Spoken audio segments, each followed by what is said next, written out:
I finished work actually quite a while ago, but I was watching a couple of my old videos because I was trying to remember how long it's been since I've been doing a video every single Thursday at 2 p.m. And I was like, was it 2019 or 2018? It was 2018. And then something else caught my attention was when I did an unboxing in late 2017.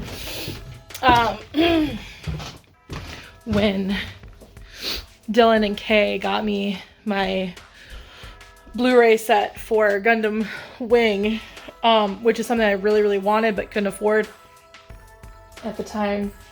And I was going through a really hard time at that time in my life. All the GeekCon stuff had been going down at that point. Actually, it had already all gone down. Like the second half of my GeekCon story, put a link above if you have not seen that. The second half of the GeekCon story had all happened at that point. My grandma had died. I mean, the last 6 months of 2017 was genuinely the worst, made 2017 the worst year of my life. The abridged version, if you don't want to go watch the whole hour-long video, the abridged version of the second half of the story, I do go through the first half of the story in that video as well. So, but the abridged version of the second half of that story is, I had this friend that, well, actually, when we first met, I was very nervous about what was expected. So I knew from the time that I started going back to GeekCon, because I had been on staff before and I quit. First half of the story. Second half of the story, I always knew that I was gonna be guest relations head. And so because when I went back, made it very clear that I was gonna be guest relations head for GeekCon. And that she wanted me to replace her. But then she decided, it really is kind of a two-person job because it's a multi-genre convention. So, she found somebody that she met through my friend Remy, who I have now, I think, pretty much completely privated any video she had ever been in at this point. I still get triggered by things like Tinkerbell. I get triggered by posts on Facebook of her. I have a lot of trauma surrounding what happened in that time frame of my life, and then looking back and realizing all the trauma that I was actually going through during our entire friendship, because she was actually incredibly abusive as a friend. But she was basically somebody that I considered one of my best friends.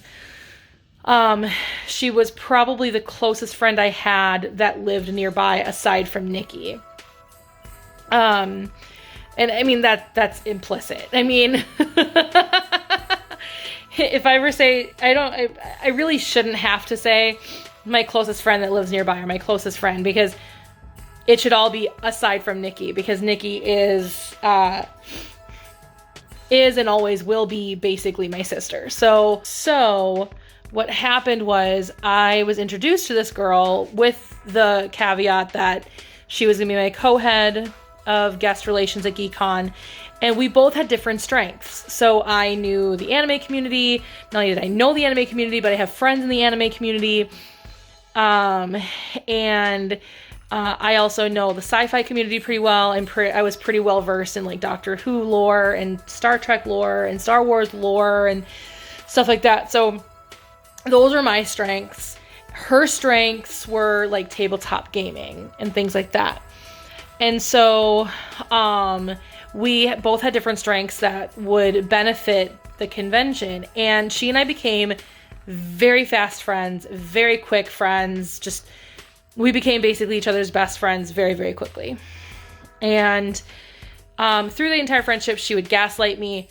She would be very verbally abusive towards me.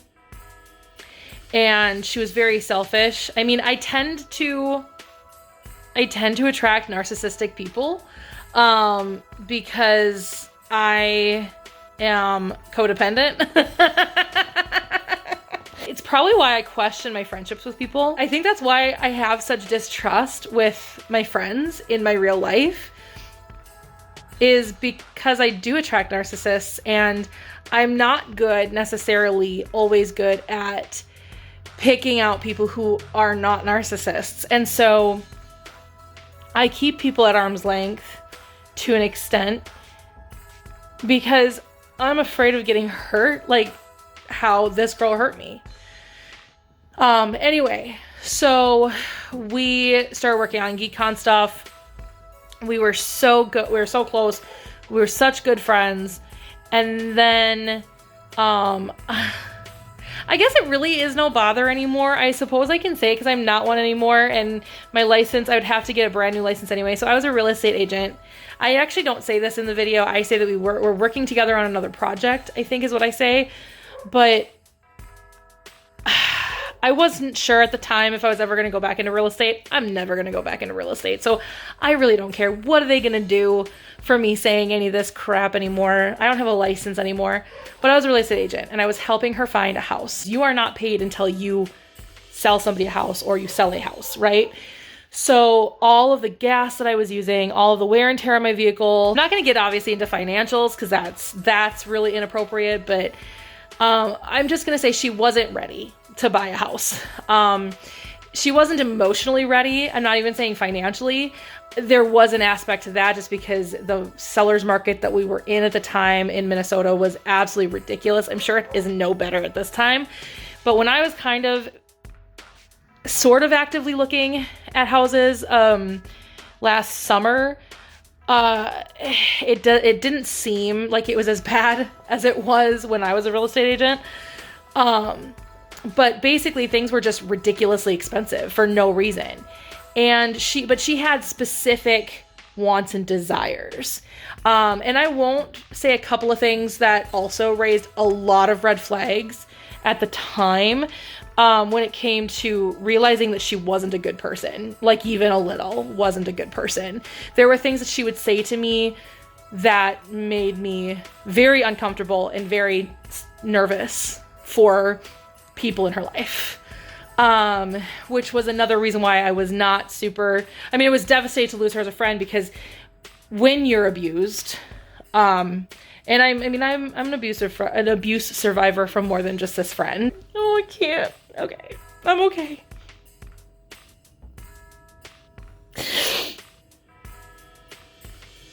I'm processing, so it's okay. I'm okay.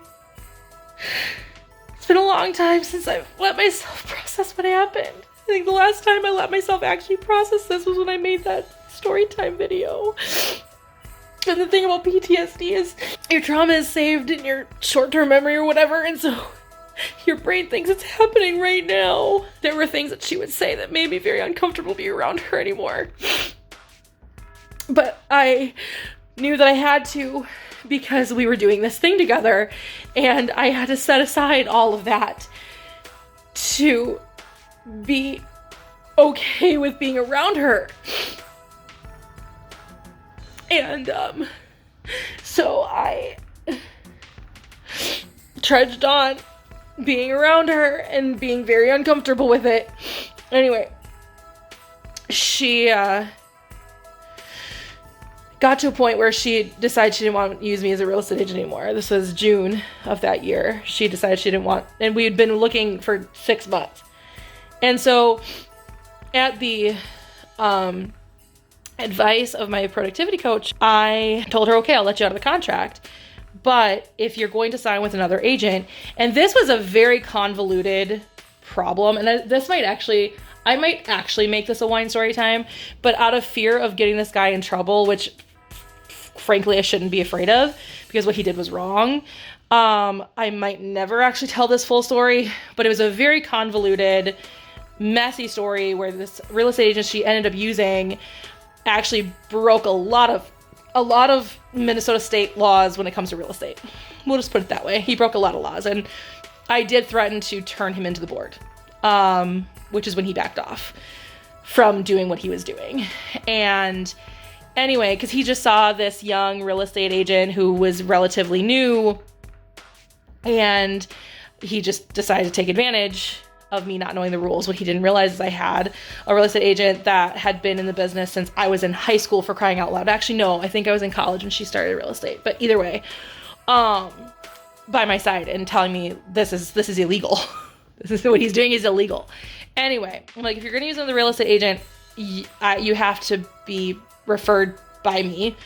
And she's like, no, because I want to use this guy. I was like, well, but the thing is like, I put wear and tear in my car. I use so much gas for 6 months, almost 5 nights a week looking at houses with you.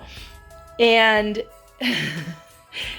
I'm not getting paid for any of that. So like, I deserve to be paid for my time. So either you pay me directly or you let me refer you and get the referral fee. And then she was extremely rude to one of the other real estate agents in my office, because she's like, fine, you can have somebody send me an email, but that doesn't mean that I'm going to use them.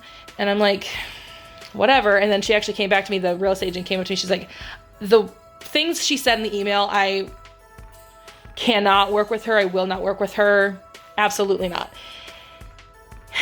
And I mean, she was just extremely rude and extremely offensive in her email. And like I said, this girl is genuinely crazy. And what's worse is she has a child. So she's going to turn that child into a terrible person. So I hope she sees this video, and I hope she realizes that she's a terrible person and gets freaking help. You need help, okay? You genuinely need help, you narcissistic bitch. Anyway, okay, moving on from that. So after that whole fiasco went down, she stopped speaking to me, like just in general. And we still had GeekCon to do. And she refused to talk to me, refused to speak with me. And so it got to a point where I was like, fine. So I had Sari write up a thing about how terrible she was at co-heading the year before with Sari. And how she did absolutely nothing, how she was doing absolutely nothing for me either, because that's the other thing too. She did literally nothing. I did pretty much everything. She wanted the attention. She wanted the position. She wanted to be like, I'm the guest relations co-head. I just hang out with the famous people all the time. Like, that's what she wanted. She didn't want to do the actual grunt work. She wanted to just be like, look at me, I'm special. That's what she wanted. And that became very clear to me. And Sari actually warned me about it. She was like, hey, don't use her as a co-head. Like, be guest relations head, find somebody else. And this person was introduced to me as, this is going to be your co-head. But when she actually started trying to do the work, that was when things got bad. I told the con chair that I am going to move no confidence on this girl at a meeting unless he does something. And I already have people who will back me up on it. And he goes, okay. So he talked to her and she voluntarily left the position and never spoke to me again.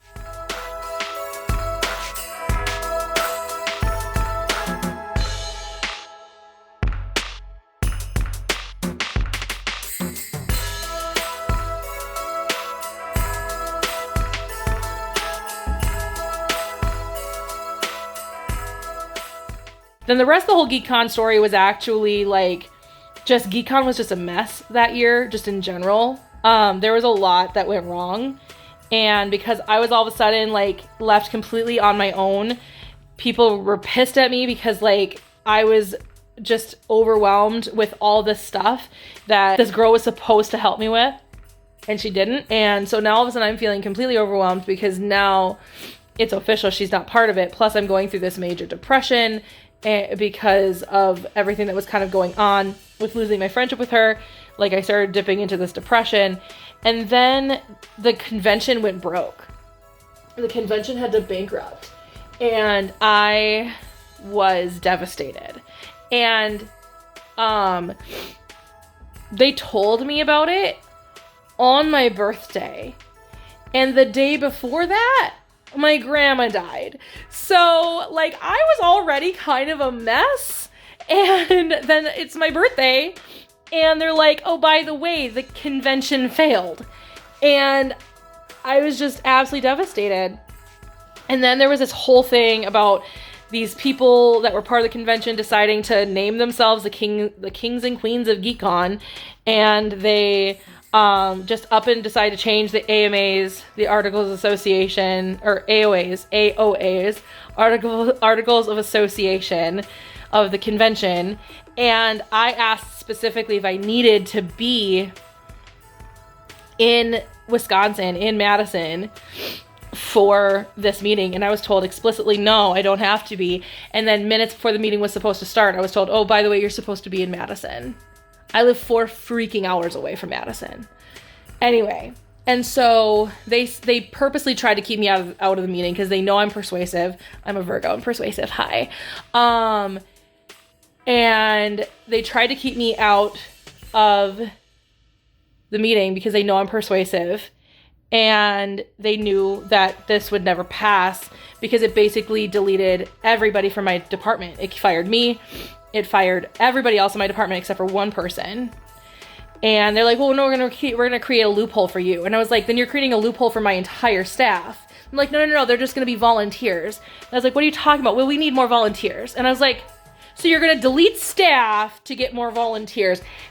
Do you realize that actually doesn't make sense? Because the point of getting more volunteers is to get more lackey work done.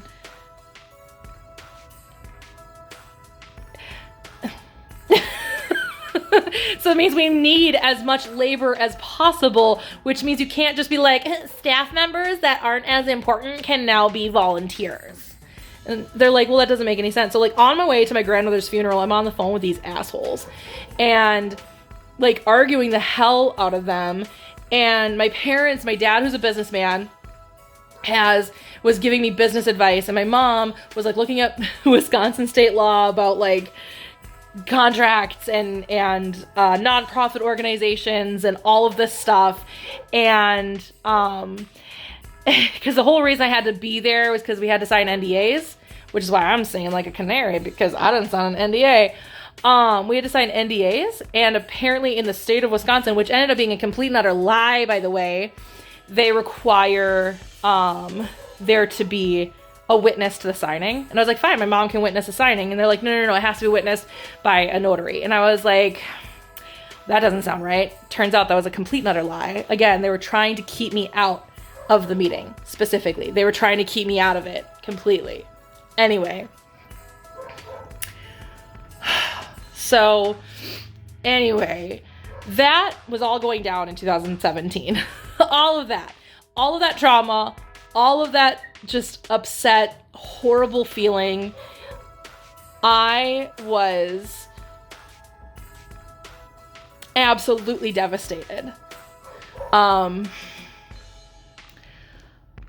was just devastated. Absolutely 100% devastated. And then my friends got me this incredible gift just to remind me that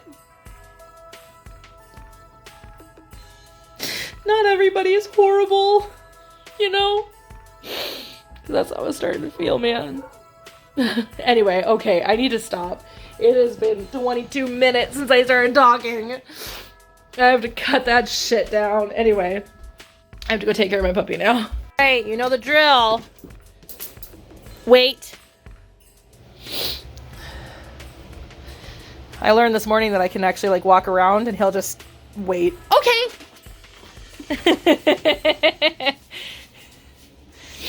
So he's really good about his release word. Ah, thank you, little dude. Come on. Let's go outside, go potty. So it did snow again today. Not much, but it did snow. Door's a little frozen. This is what... So we had a storm last night. An actual thunderstorm. Like tornado watch thunderstorm. And so we got dumped on. 15 inches dumped on us a week ago tomorrow night. And go poop. And then it warms up to the point that we could have a possible tornado. And we have a full-blown 100% thunderstorm. And then it dips down again to below 20 degrees and frickin' snows. Welcome to Minnesota, everyone. Welcome to frickin' Minnesota. Oh no, are you stuck in here? Because did the door close? Oh no, the door closed. It's cold. Ugh, I hate it. Anyway, so welcome to Minnesota, where the weather is made up and the seasons don't actually matter.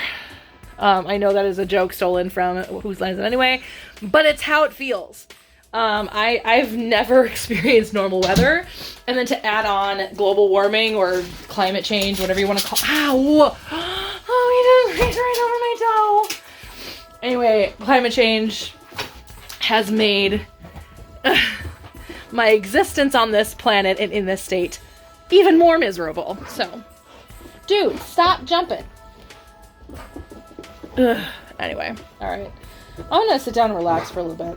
I got nothing going on tonight, so I'm gonna sit down and relax. All right, so I'm watching the movie that I was gonna watch last night, but turns out there are ads on this.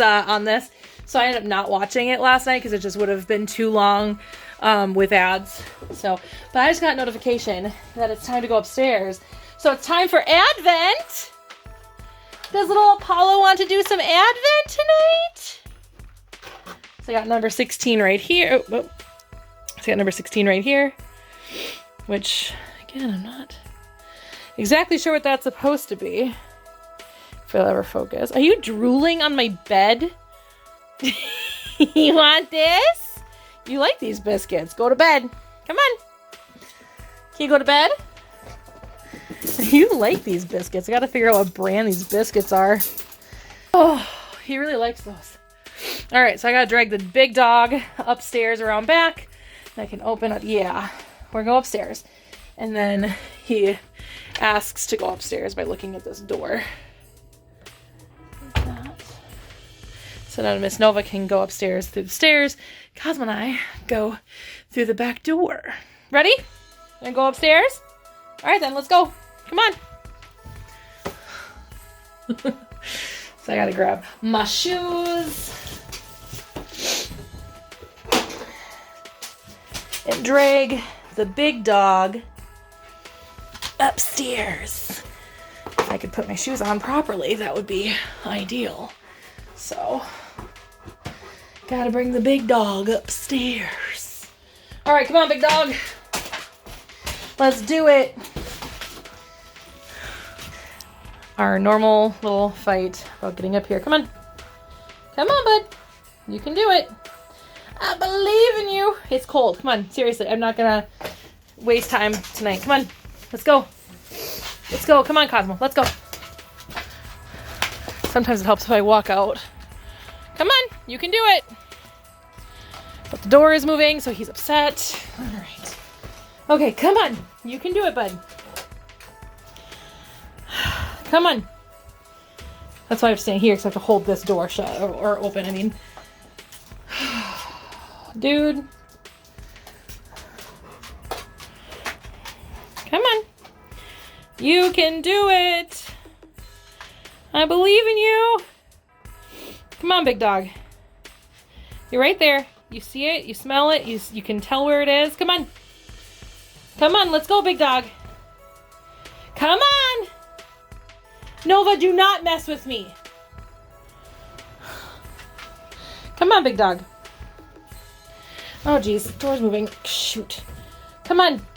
Come on, Cosmo. Let's go. We don't have time. Come on. And it's cold. I'm cold and cold. Let's go.